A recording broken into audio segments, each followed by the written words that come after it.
Thank you very much. It's an honor to be here. The sun rises, the sun sets. The sun rises, the sun sets. Rhythms set up routines. We eat and drink. Little by little, we can get so used to routines that we take them for granted. We can get so used to the quest for food and drink that becomes central in our lives.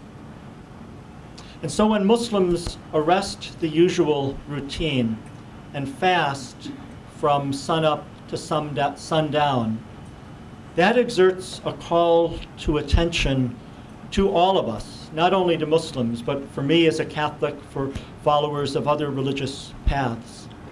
And I think there's something very important here that's worth attending to. At the core of the Islamic faith is the affirmation that God is the only reality we should worship. And that challenges me.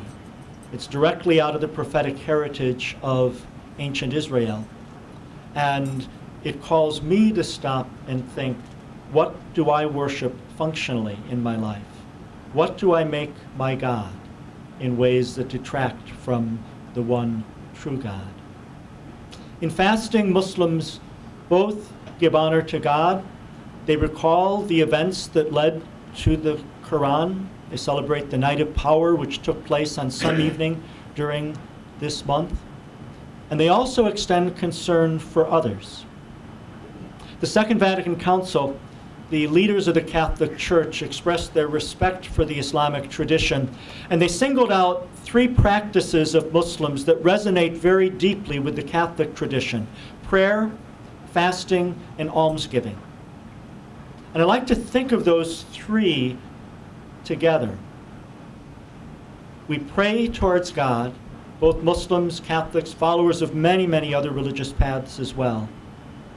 We fast both in relationship to God and also in relationship to the needs of those who do not have enough to eat and drink, another theme that unites Muslims and Catholics. In the opening of the document on the Church's relation to other religions, the fathers of the Second Vatican Council said something that seems rather shocking. It seems completely counterfactual. They say there is one community among nations, among peoples. And they're writing in 1965. It's the height of the Cold War. The council had opened at the very time that Pope John the 23rd was passing messages between Nikita Khrushchev and John Kennedy with this huge crisis over the missiles in Cuba.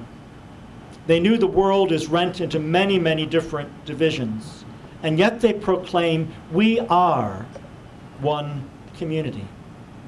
And on the one hand, that's a deep theological affirmation that we share with Muslims and again with many other traditions as well.